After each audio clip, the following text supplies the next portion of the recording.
Desde Filadelfia creemos en las mujeres como fuerza de desarrollo.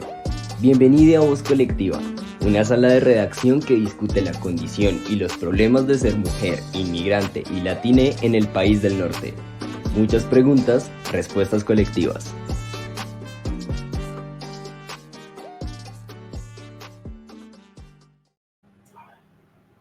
Hola, hola, buenas noches. Bienvenidos una vez más a un programa de Voz Colectiva.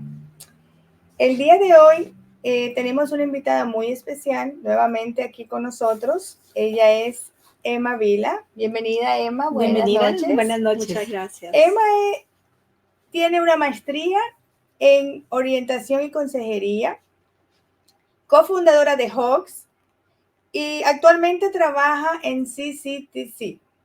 Además, es especialista en trauma en niños. Así que el día de hoy le hemos invitado, puesto que estamos culminando nuestro tema que es crianza y violencia doméstica. Buenas noches, Emma, bienvenida al programa. Buenas noches, Evelyn. Buenas noches, Tania. Buenas noches, Emma, y bienvenida nuevamente. Buenas noches, chicas. Muchas gracias por la invitación. Ya las estaba extrañando, así que estoy muy feliz de estar acá con ustedes. Gracias, gracias. Nosotros también estamos muy contentos de tenerte el día de hoy, ya que nuestro programa siempre trata de llevar la información precisa para que lleguen a las personas que están en esa necesidad de información. Así que, como habíamos mencionado anteriormente, hoy estamos culminando ya este tema y qué mejor que tú para que nos ayudes a que esa información llegue donde debe de llegar. Y el día de hoy, pues, estamos hablando de los niños, tu especialidad son los niños. Entonces, nosotros queremos saber en qué momento, cómo identificamos ese comportamiento de un niño que está viviendo dentro de un hogar con violencia doméstica. Sí, mira, empezando con la violencia doméstica que estamos viendo mucho, especialmente en nuestra comunidad latina, y creció mucho más durante la pandemia, ¿no? Porque los papás estaban viviendo juntos, encerrados, toda la familia, y no había forma de poder detectar, y no podíamos nosotros incluso reportar o ver o ayudar a los niños, porque los niños también estaban encerrados, porque no iban a la escuela. Entonces, existen diferentes formas para nosotros poder ver cómo un niño está siendo maltratado o está viendo violencia doméstica en la casa. Lamentablemente, nuestra comunidad tiene mucho temor en reportar. Entonces, tienen miedo, especialmente las personas que no tienen papeles, tienen miedo porque los amenazan, porque le dicen que no llames a la policía. Entonces, ellos viven en un temor constante. Una pregunta. Cuando mencionas que ellos se ven temerosos por ser denunciados en este caso, ¿por quién sería? En este caso sería si la mamá es la maltratada. Ajá. Entonces muchas veces ellos tienen temor de denunciar al esposo. Oh, ¿por qué? Porque dicen, bueno, nosotros no tenemos documentos y nos van a botar del país. Sí. Entonces ellos tienen miedo por las repercusiones, ¿qué va a pasar? O a veces el esposo también les amenaza, ¿no? Le dicen, voy a quitarte a los hijos, vas a perder a los hijos. Entonces es un temor constante que las mujeres, muchas personas están viviendo actualmente. Cierto. ¿Y qué hacen? Entonces ellos lo que hacen es quedarse callada. No hablan, se quedan calladas y no tienen esa, como esa valentía de poder contar a otras personas. Y siguen soportando o hasta cierto punto por los hijos ese maltrato que estamos viendo, ¿verdad? Sí, exactamente. Entonces, ¿qué pasa con los niños cuando viven en un hogar así que hay mucho maltrato? Existen muchos signos, muchas señales en donde los niños, dependiendo de la edad. Okay. Por ejemplo, los niños chiquititos, los más pequeñitos, ellos, por ejemplo, de 4 años, 4 o 5 años, ellos empiezan a tener un comportamiento como regresivo, o sea, empiezan a portarse como bebitos, empiezan a chuparse el dedo. Algo que ya habían dejado de hacer, empiezan a mojarse en la cama en la noche, no pueden dormir, no quieren separarse de mami. Entonces, es el apego que empiezan otra vez a tener. Otra vez a tener, porque hay un apego normal cuando están chiquititos, pero ya cuando empiezan ellos a ver, porque imagínate, ellos no entienden lo que está pasando, no entienden ese gritos, esa violencia. Y entonces eso afecta mucho, entonces, porque si el niño comienza a comportarse como un bebé. Eso sería un reflejo de lo que se está viviendo como violencia doméstica. Exacto. Y es el comportamiento al reflejo de. Exactamente, porque como la mamá no habla y nadie habla en la familia, uno puede ver esos comportamientos en los niños. Sí, porque a veces hay la confusión. ¿El niño malcriado o el niño se está comportando de una manera diferente que son? Es lo que nosotros platicábamos en una ocasión.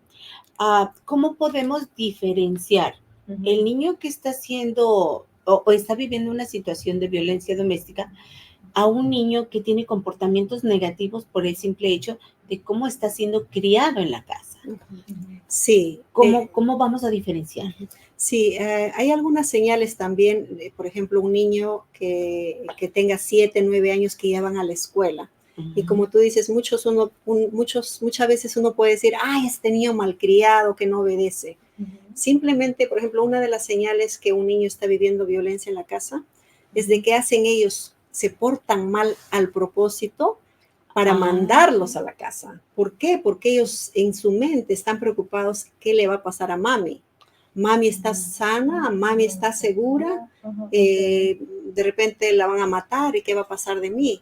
Entonces estos niños se comportan mal a propósito para que los manden a la casa.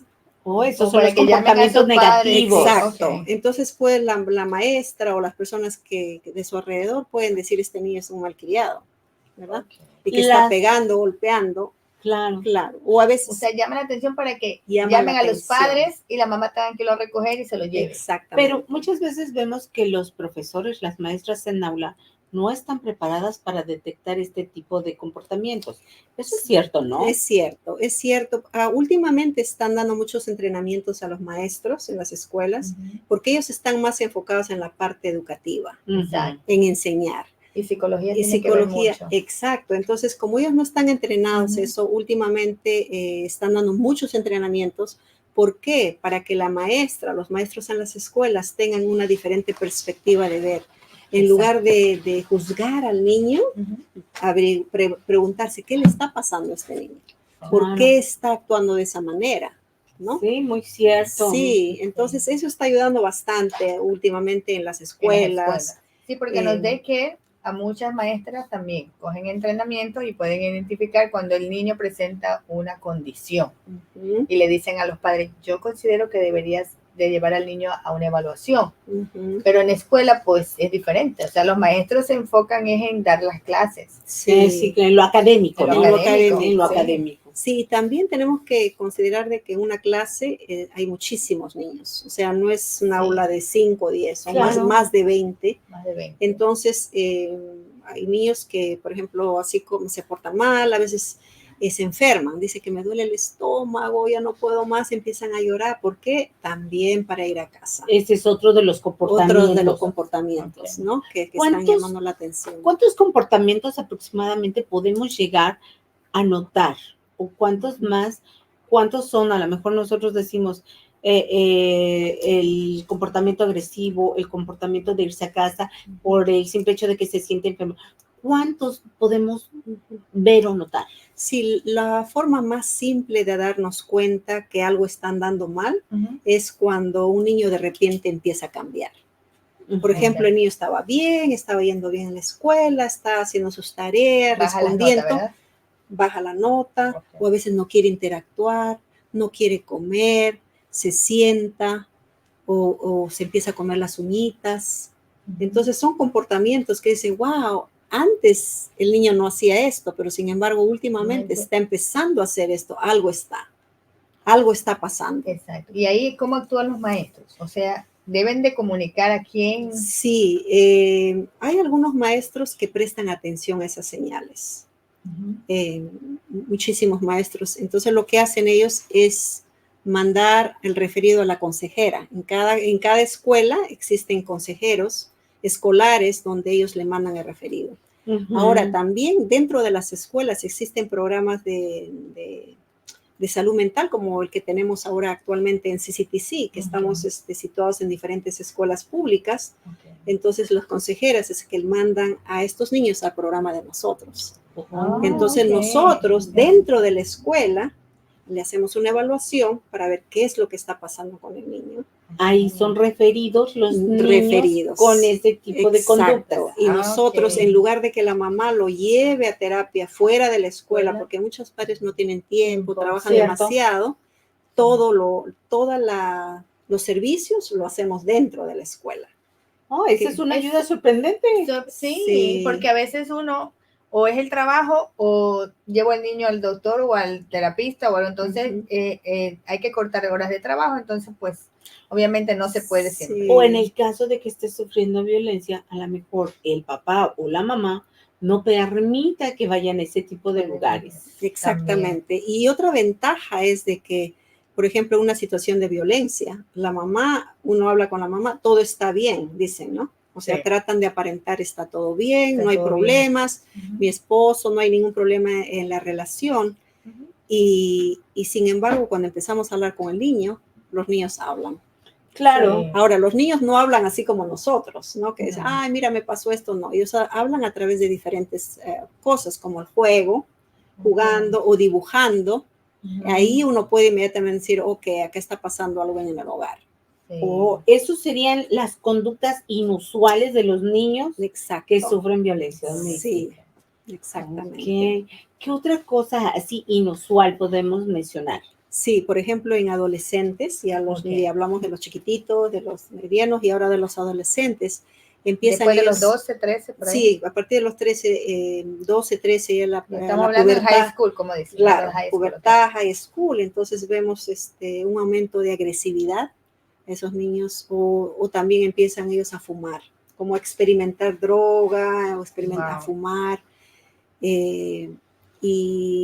Esos son los que siempre hablan los problemas, las peleas entre compañeros. Exacto, que buscan peleas, o puede ser al revés, que también se cohíben y que no quieren interactuar. Niños y no quieren introvertidos. Demasiado introvertidos, como asustados, que no quieren salir de su cuarto. ¿Son los que tienden a permitir hasta violencia física si es que otro compañerito lo agrede? También pueden ser ellos los agresores o ellos son los que agreden, y son los bullies, ¿no? Que hacen bullying. ¿Por qué? Porque ellos generalmente, los niños repiten lo que pasa en el hogar. Si ellos ven un papá siempre, continuamente, que los está golpeando, los está gritando, eso es lo que están aprendiendo. Entonces, ¿qué pasa cuando ellos creen que es normal maltratar a una mujer? Ellos creen que es normal insultar a una mujer. Entonces, cuando son adultos y ellos no han recibido un tratamiento adecuado, ellos van a repetir y van a ser unos esposos abusadores, maltratadores, esposas sumisas. Exactamente. Entonces, ese es como un ciclo que se repite. Es por eso que nosotros siempre nos enfocamos y animamos a los papás, a los padres de familia de buscar apoyo, de buscar ayuda. Porque antes en nuestra comunidad latina siempre era como un prejuicio ir al psicólogo o ir al terapista y decir, no, yo no estoy loco para ir. Así es, ¿verdad? Siempre decíamos que solamente los locos iban con el psicólogo. Yo siempre he dicho, solamente las personas que tienen un problema mental van con el psiquiatra. No con el psicólogo. Exactamente. Ok, entonces es cuando decimos, cuando sospechamos que los niños están en un círculo de violencia doméstica, es cuando ustedes intervienen para poderle dar esas ayudas necesarias al niño. Pero decimos, yo tengo un chico de 12 años y yo estoy detectando que tiene ese círculo dentro de su casa, ¿no? Pero si él no quiere como niño, lo está viendo como un patrón normal, ¿qué podemos hacer? Bueno, ese comportamiento lo va a expandir a otras partes, no solamente dentro de la casa, va a ser en la escuela o cuando va a un after school o cualquier club que puede ir de club de niños después de la escuela, ahí van a sacar esos comportamientos. Sí, a lo que me refiero es, como lo mencionamos, hay niños introvertidos, hay niños callados. Ujú. Si nosotros no podemos llegar a explorar en ese niño para poderlo ayudar, ¿qué otro recurso se puede utilizar para poderlo ayudar? Para que él acepte que sí está viviendo la violencia doméstica en su casa. Porque hay niños que no hablan, hay niños que guardan completamente silencio. Puede ser que estén amenazados por sus papás o por el papá o por la mamá, pero ¿cómo le hacemos con estos niños? ¿Cómo llegamos a que tengan un comportamiento sano, entre paréntesis? Sí, bueno, lo ideal sería que alguien refiera a estos niños o una persona adulta, no simplemente los maestros, supongamos que el niño está en la escuela, sino puede ser cualquier persona adulta, decir, estoy sospechando, estoy viendo este comportamiento. Ahora, es cierto lo que tú dices, hay muchas situaciones, especialmente cuando hay abuso sexual, tienen mucho temor de hablar. Y nosotros conocemos y hemos visto en el noticiero de personas que de adultas empiezan recién a hablar algo que les pasó de niños. Sí, porque se guardan eso, se guardan. sí, ese secreto que guardan. Ahora, ¿por qué guardan ese secreto? Es porque el abusador los amenaza. Sí. Y le dicen, por ejemplo, te voy a matar a tu mamá si tú dices algo.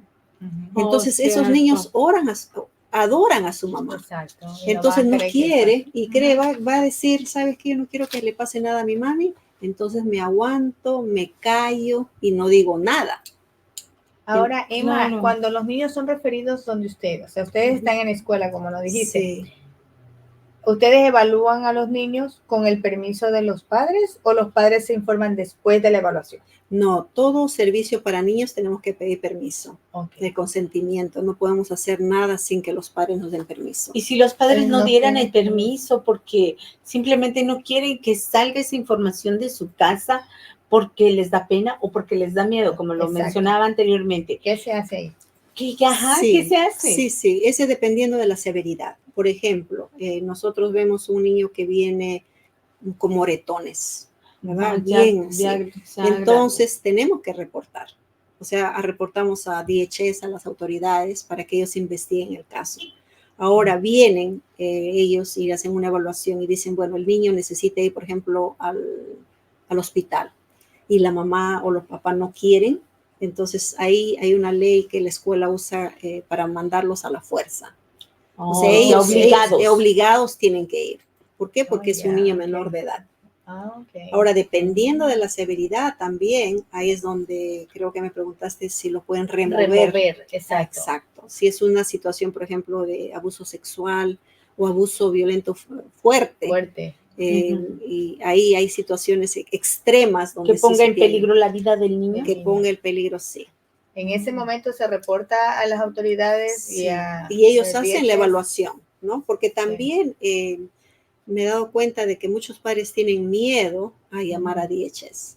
DHS es un lugar donde provee mucha ayuda a los niños, a las familias. Sí, porque para los padres DHS es, te vamos a quitar los niños. Exacto. Entonces, ese es el temor de muchos padres. Piensan que DHS es solo para eso. Sí. Para y algunos no saben ni siquiera que existe eso. ¿O qué es eso? Eso es una palabra nueva para algunos.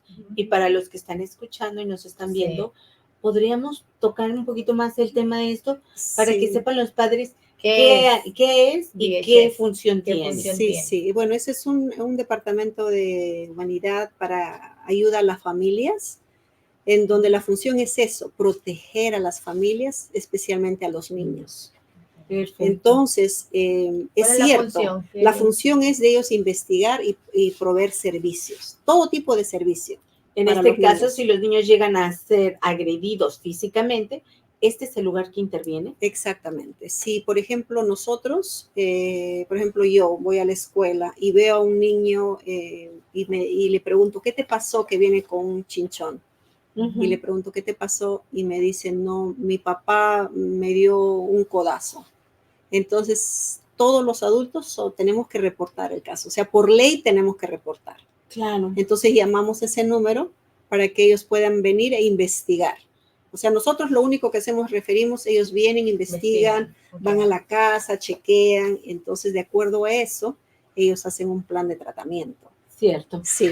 Pero muchas veces lo que pasa es que muchas familias tienen temor Dicen, no, me lo van a, así como dijiste tú, me van a quitar a mi hijo, entonces mejor me quedo calladito. Es terror. En algunas familias. Entonces, por eso que le ponen tanto en la mente de los niños, que muchos niños, cuando tú le preguntas algo, dicen, no me he hecho nada, yo me caí o me resbalé o jugando me golpeé, pero no te cuentan. Es cierto. Porque los papás le dijeron, no hables la boca. Donde hables te va peor. Te va peor, te vas a ir a vivir no sé dónde y le exageran, entonces ese niño vive en un terror. Yo he escuchado constante. Que le dicen a los niños, te van a llevar a un sitio donde solamente hay un televisor y nada más hay pan y agua. Sí. O entonces, simplemente donde es un internado, porque muchas veces dicen, es un internado donde hay muchos niños, donde a lo mejor ya no vas a volver a ver a tu mamá, ya no vas a volver a nadie, a tus hermanos, y tú te vas a quedar ahí solo. A ver quién te va a cuidar, ¿no? Exactamente. Esa es la amenaza a veces. Esa es la amenaza. Entonces esos niños, por supuesto que van a creer a mami y a papi, por supuesto, porque ellos les están diciendo no abras la boca, entonces ellos viven en una ansiedad constante, que eso no es bueno para ellos también. Claro. Y una persona en particular, como por ejemplo, que yo tenga algún vecino y esté viendo que el niño está en peligro, ¿también se puede llamar a DHS directo y reportar? Sí, cualquier persona puede llamar. Cualquier persona puede llamar. Y lo de bueno de estas llamadas puede ser anónima. O sea, porque muchas mamás dicen, o muchas personas dicen, no, yo no me quiero meter. Sí. Puede haber repercusiones, pueden culparme a mí, me puede pasar algo a mí. Exacto. No, todas esas llamadas son anónimas si ustedes, si queremos, ¿no? Pero la cosa es reportar y ellos se encargan de investigar. O sea, que creo que si todos hacemos el trabajo, por ejemplo, hay muchos casos que donde dicen, mira, escucho a mi vecina gritos, ¿no? Entonces uno puede reportar. Claro. Incluso yo he visto casos que tienen a los bebés al lado fumando drogas. Entonces, yo creo que eso es un abuso. Ese es un abuso. ¿Verdad que ese es un tipo de abuso? Abuso no necesariamente es golpes, ¿no? Porque el abuso emocional es el que duele más. Sí. Porque las palabras, siempre yo comparo las palabras de abuso verbal, son como los tatuajes, que se te quede impregnado ahí porque uno recuerda. ¿No? Cierto. Tú eres tonto, tú eres burro, tú no sirves para nada. Entonces, desde chiquitos, imagínate escuchar eso todos los días. En su mente ya crece y ya él piensa que es burro. Exacto. Entonces va a la escuela y la maestra y no sabe sumar. Y la maestra le va a decir, hay algunas maestras que lamentablemente usan esas palabras, tú eres burro, no sabes. Entonces empieza el niño a internalizar y a creer eso. Yo soy un burro. Y crece creyendo eso. Entonces, y en su mente es eso, o sea, no voy a poder. Y no voy a poder. Y ya se limitan ellos mismos, se limitan. A lo que llegamos, lo que son los traumas. Exactamente, por eso es tan importante hablar de trauma. ¿Por qué? Porque todos nosotros hemos tenido traumas, son situaciones fuertes que nos han pasado a nosotros, a todos. ¿No? Hay otros que han pasado por traumas más severos y otros más débiles. Y a veces en nuestra como cultura hay ciertas expresiones que no se deben de usar porque tarde o temprano, como tú dijiste, afectan cuando ya un niño pues llega a su adolescencia. Y como lamentablemente pues no existe el manual de cómo ser papá antes de que tú tengas tu hijo, es bien difícil. Todos los padres, yo digo que siempre los padres pues creamos a nuestros hijos, pero no de la mejor manera porque como no tenemos esa experiencia, no tenemos información, en los tiempos de cuando uno tuvo su niño antes, no había tanta educación como hay ahora. Exactamente. Ahora sí yo veo que se interactúan con los futuros papás, yo veo que hay ayuda psicológica, porque cuando a veces una persona adolescente tiene su bebé, no está bien, no queda bien después del parto, entonces siempre hay ayuda para eso. Antes no. Antes era, este niño se porta mal y hay que darle palo, hay que darle golpe. Entonces, pero no sabíamos por qué era el comportamiento del niño. Y ahora hay mucha educación y eso pues ayuda bastante. Sí, eso es cierto. Generalmente uno repite lo que hemos aprendido en nuestro hogar. Hemos crecido con palo y a golpe. Sí. Muchas veces nuestros padres por ignorancia utilizaban esos métodos, ¿verdad? Cierto. Sí, entonces no saben la chancleta, la regla. Claro, son patrones conductuales que venimos repitiendo. Sí, y nosotros repetimos, ¿por qué? Porque hemos visto eso. Sí. Yo no les pregunto, ellos les dicen, Si no hubiera hecho eso, pues tú no serías lo que eres ahora. Exacto, se justifica. Pero sí. bueno, muchos Sí, hablan, sí. ahorita tocando lo del tema de la chancleta o la chancla voladora. Decimos en esta época, yo no tengo traumas como hoy en día los chicos tienen muchos traumas. ¿Por qué podemos decir, los niños de antes, que somos hoy los adultos, no tenemos esos traumas, cuando en realidad sufrimos ese tipo de agresiones? Podemos a lo mejor notar que en nuestras casas de una u otra manera había violencia doméstica, que hoy en día ya está más manifestado, pero más oculto a veces, ¿no? De una u otra manera. Porque hoy en día sí vemos que los niños están más afectados que los niños de antes. Bueno, dependiendo, porque por ejemplo en nuestra época, que nos utilizaban el golpe físico, sí, teníamos apoyo de alguien, ¿no? De mamá, de papá o de nuestros hermanos. Sin embargo, acá, especialmente las familias que vienen a este país, no tienen apoyo. O sea, ellos están prácticamente solos. Entonces, y la palabra de moda es depresión. Ahora ves muchos jóvenes que están tomando medicamentos porque les da depresión. Yo digo, pero ¿depresión de qué? Tú tienes tu casa, tus padres. No, o sea, no sé de dónde viene esa depresión. Sí, bueno, por ejemplo, a los adolescentes, como es el cambio de las hormonas y todo eso. O a veces se meten en esos grupos de hacer esos challenges que lo llaman. Hoy sí, muy famoso. Muy famoso, que dice, ok, ¿quién se mata? Y está la moda tirarse, matarse, o asfixiarse. Todos esos juegos que pasan en TikTok, que entonces los niños quieren pertenecer a ese grupo. Entonces empiezan a actuar como ellos. Porque no tienen ese sentido de pertenencia en un núcleo familiar, ¿verdad? Sí, exactamente. Entonces en estas familias generalmente están criados simplemente por mamá o papá, o a veces el que cría es el hermano mayor. ¿Cierto? ¿Por qué? Porque mami y papi trabajan. Sí, en este país lamentablemente es así. En nuestros países, al mediodía ya tú estabas libre. Tu hijo llegaba de la escuela y tú estabas en casa. Y había más control. Ahora, aquí no. Aquí no. Aquí, lamentablemente, todos tienen que trabajar. Entonces, dejan al cuidado de sus hijos, al primo, a la prima. O a veces solos. O a veces se quedan solos. No hay tampoco para pagar un cuido. Entonces, toca dejar a tu hijo solo. Sí, de hecho, yo escuché una anécdota que alguien me contó por ahí, que una niñita de 3 años cuidaba a la hermanita de 8 meses. Yo dije, ¿un bebé cuidando a otro bebé? Sí, porque la mamá se iba a trabajar y le decía a la de 3 años que tenía que cuidar a la de 8 meses. Wow. Sí. Son casos que dices, sí, no, a mí no me entra. Sí. Y entonces ahí es donde regresamos. ¿A qué punto nosotros podemos ayudar o aliviar a superar los traumas? Sí, primeramente tenemos que identificar dónde están los traumas. Muchas veces los traumas empiezan incluso antes de nacer. ¿Cómo? Por ejemplo, sí. Por ejemplo, si son niños no deseados. Es cierto. Dicen, por ejemplo, mira, salí embarazada, no quiero este bebé. Ya desde el vientre de la madre, los niños están siendo rechazados. Y muchas veces por sus papás también. Y también por los papás. O dicen, yo quiero tener un nene y sale una nena. Rechazo. Claro. O a veces rechazo por género. Por género. O a veces por el color de la piel. Dice, ay, mira, ¿quién habrá salido tú? Que tú estabas más morenito, yo quería más blanquito. ¿Por qué no eres? Sí. Cositas así, o el pelo, cosas. Detalles. Ese es un rechazo desde bebés. O a veces la familia. Y eso influye en el bebé. Definitivamente. Si porque tú lloras todo el embarazo, tu hijo va a salir así, amargado, llorón. Sí, es verdad. Sí, entonces esa es una de las heridas, por ejemplo, que muchas veces uno no sabe, dice, mi papá quería que yo sea varón, por ejemplo.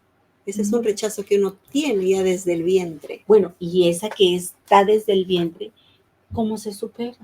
Se supera reconociendo, ¿no? Por ejemplo, si uno no trabaja en nuestras heridas de niñez, y justamente ahora les hago la invitación que estamos haciendo justamente una charla sobre traumas, heridas de nuestra niñez. Es tan importante sanar esas heridas, porque si no lo hacemos, vamos a empezar a mostrar conductas de adulto. Cierto. ¿Verdad? Cierto. Entonces uno dice, pasa, pero por ejemplo, una herida, la otra herida que tenemos es del abandono, que crecen niños sin papá o sin mamá, que han sido criados por diferentes, entonces es una herida de abandono. Esta persona que no trabaja en esas heridas llega de adulto, por ejemplo, y supongamos que estás saliendo con tu novio y el novio se demora 5 minutos y tú le armas un escándalo, pero ¿por qué? Vienes tan tarde que no sé qué, ¿por qué? Y entonces él dice, ¿pero qué le pasa a él? ¿Qué le pasa a esta mujer? Tiene ese temor inconsciente de que lo van a abandonar. Y automáticamente luego utilizamos la palabra, es traumada, es una traumada, pero la utilizamos como de manera coloquial cuando no sabemos en realidad las consecuencias del hecho de decir, es que es una traumada o está traumada. Sí. En realidad, esa palabra afecta mucho. Tú eres loca. También le dice, tú eres loca. Entonces, eso es un abuso emocional, porque imagínate que el esposo, en caso ahora que estamos hablando de la violencia doméstica, esos apodos, si esa persona ha recibido apodos o cosas negativas desde niña, se casa y busca un abusador, ¿verdad? Porque generalmente ellos buscan así. Se casan, ese patrón. ¿Por qué? Porque siempre han recibido y quieren una persona así, inconscientemente que los maltrate. O en la que no tuvo papá, busca un papá, ¿no? Exacto. Más que un esposo, un papá. Sí. Y por eso buscan los hombres mayores. Buscan los hombres mayores y buscan personas así. Y estas personas se dejan maltratar. Y empiezan con cosas así de burla, ¿no? Oh, estás gorda. O que no te queda bien esto, o no se te ve bien. No crees que vas a salir así. Por lo que mencionábamos la vez pasada también en una plática que tuvimos, la famosa palabra tóxica. Recuerda que hoy en día las tóxicas, y hasta nos da risa a las mujeres, que te dicen, es que ya llegó mi tóxica, y ya me tengo que ir. Y a la mujer le da risa. Y eso es una falta de respeto. Es una falta de respeto. Sí, entonces cositas así como en broma, lo toman en broma, pero están ahí chequeando, llamándote nombres o burlándose de la apariencia física, o quién se va a fijar en ti, no salgas así, o sea, cosas que uno tiene que prestar atención. ¿No? Y incluso a las personas que están alrededor, por ejemplo, nuestras amigas, a veces yo conocí a una persona que él le decía así, le agarraba de acá del pelo y le decía, quítate el maquillaje, ¿no? No le gustaba que se pinte, por ejemplo. Y entonces ella creía de que él lo amaba. Así, es que él quiere solamente para mí. O sea, ellos lo justifican. Claro. ¿Por qué? Porque son heridas, traumas que no han sido trabajados también. Por eso es tan importante trabajar en nuestras heridas. O sea que es tan importante ir a un psicólogo.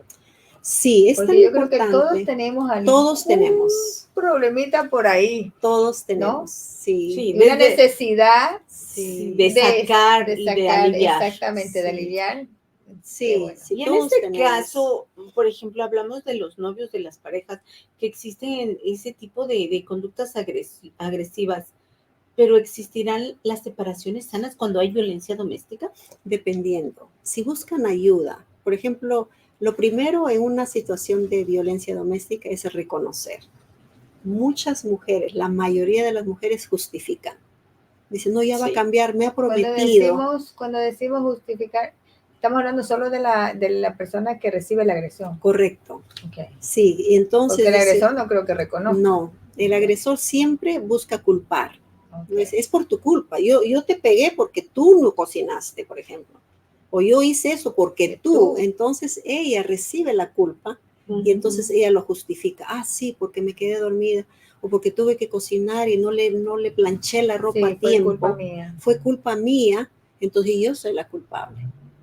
Ahora, esta persona para que salga de ese círculo vicioso, porque eso es un círculo. Claro. Que después el hombre la golpea y después se arrepiente, viene y le compra flores y le dice, perdóname, te prometo, y ella vuelve a aceptarle, va a cambiar, me prometió, y otra vez ese círculo. Hasta que llega la muerte. Muchas veces hay personas que salen de eso, pero número uno tienen que reconocer. Sí. tienen que reconocer. Y ahí está el detalle. Tanto uno como el otro, pero sobre todo ella es la que tiene que reconocer que está siendo abusada. Sí. Entonces hay que tener mucho cuidado cuando uno quiere intervenir en personas que no están listas. ¿Por qué? Porque ahí le haríamos más daño. Claro, entonces... Y no buscamos enemigos también. Sí, exacto. Entonces uno quiere como rescatar y nos metemos en problemas y peor. Entonces, uno piensa que está haciendo un bien y resulta que ya tenemos dos enemigos, no una. Ya la que era conocida de nosotros ya no nos va a hablar más del esposo. Por chismoso. Claro.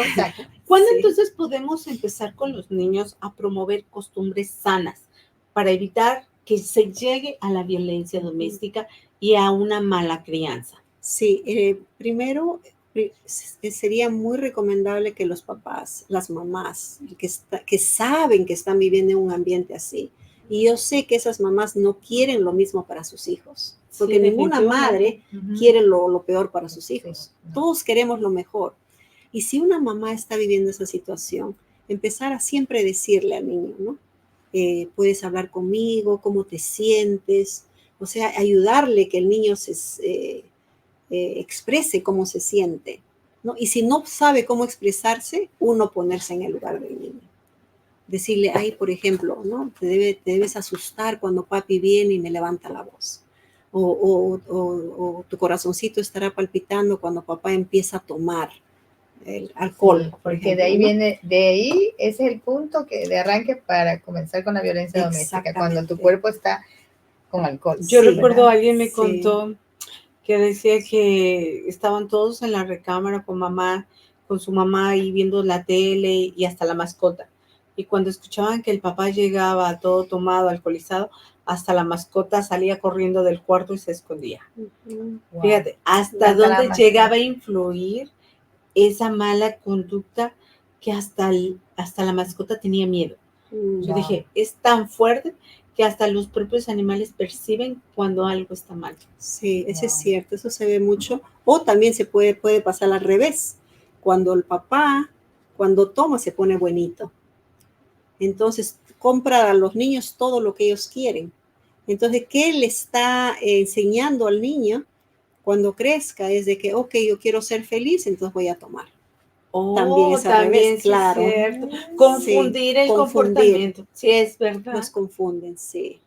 Claro, eso es muy cierto. Sí, así que sí, los animo a los que nos están viendo, de buscar ayuda. Hay muchos lugares de apoyo, de ayuda, ¿no? Y estar dispuestos a poder hablar y pasar por ese proceso, porque sanar una herida de niña duele. Cierto. Pero vale la pena, porque todos, como tú dijiste, todos tenemos heridas de la infancia. Asumimos que todos tenemos. Todos tenemos. Nos cuesta ir a un psicólogo. Y nos cuesta, pero lo que pasa es que tratamos de ponerle una curita encima, ¿no? Sí. Y por dentro estamos, pero llorando, está infectado. Es una herida. Exacto. Y también nos cuestionamos, ¿será que yo debo de ir?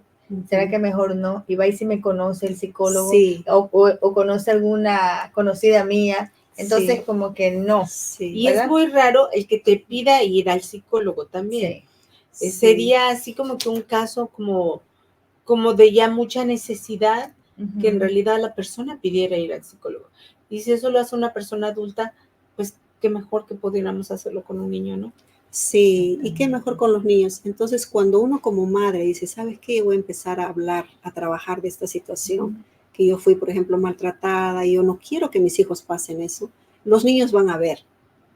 Perdón, ¿y en la escuela, cuando decimos vamos a trabajar con los niños, llamamos a los padres también? ¿Alguna terapia o algo? Sí, también. Okay, generalmente una vez que el niño esté en el programa y hacemos toda la evaluación para ver qué es lo que está pasando, tenemos reuniones con los padres. ¿Por qué? Porque es tan importante saber la historia.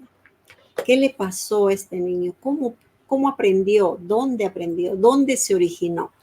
O sea, buscar la raíz, ¿no? Porque no podemos tapar encima y enfocarnos en no, sino buscar la raíz de dónde. Y en esta casa puede haber más niños involucrados y hay que hacer una investigación, asumo, porque ahora el que está en escuela lo podemos reconocer, el que está en la casa o con la babysitter, pues. Sí. Entonces, en situaciones así, los papás, bueno, los niños empiezan a hablar de los hermanitos, de los papás. Cierto. Sí, nos cuentan, sí. Sí, eso es muy cierto. Sí. Wow, pues un tema tan interesante, sí, tan extenso, que tendríamos que buscar más lugares de ayuda, lugares de apoyo, sí, más fundaciones como la que usted maneja, que es la de Hugs, sí, y CCTC, que es otro que ayuda a los niños en este tipo de crisis, sí, en traumas. Sí, entonces, siempre es importante buscar las ayudas necesarias cuando estamos siendo agredidas, cuando no solamente la mujer, sino también hay hombres que están siendo agredidos, abusados, que tienen esa violencia doméstica en su casa, pero los más afectados siempre van a ser los niños. Sí. Siempre. Y los niños son el futuro. Y si nosotros no hacemos nada por los niños, ¿qué esperamos del futuro? Claro. Sí. Bueno, pues muchísimas gracias, Emma. Nos has ayudado, y a todos los que están conectados ahora mismo, viéndonos en línea. Esta información es muy valiosa. Muchas gracias a nombre de Voz Colectiva. Gracias también, Evelyn. Gracias. Y gracias a todos los que nos siguen en nuestro programa cada 2 semanas que lo tenemos en vivo. Y pues hemos terminado, pero ustedes saben que esto es bien extenso todavía, ¿verdad, Evelyn? Sí, claro. Y síganos también en YouTube, en Instagram, que ya estamos en todas las redes sociales. Y no se pierdan y en Hugs. Y no se pierdan también los demás capítulos. Pueden ver los programas anteriores. Y compartirlos. ¿Para qué? Porque recordemos que no estamos solas y que siempre hay ayuda. Siempre hay ayuda. Lo que nos hace falta es la información. Quizás usted no esté pasando por esto, pero a alguien que usted conozca, compártale esta transmisión o las otras que tenemos nosotros en línea para poder ayudar. Sí, y escríbanos. Siéntanse libres de poder escribirnos. Estamos acá para apoyarlos, para guiarlos, para orientarlos, porque queremos tener una comunidad sana. Y el logo de nosotros es Padres Sanos, Hijos Sanos. Si nosotros estamos sanos, nuestros hijos van a estar sanos. Así que los esperamos. Muchas gracias por la invitación. No, gracias y bienvenida. Ya sabes que esta es tu casa. Sí, gracias. Desde Filadelfia creemos en las mujeres como fuerza de desarrollo. Bienvenida a Voz Colectiva, una sala de redacción que discute la condición y los problemas de ser mujer, inmigrante y latina en el país del norte. Muchas preguntas, respuestas colectivas.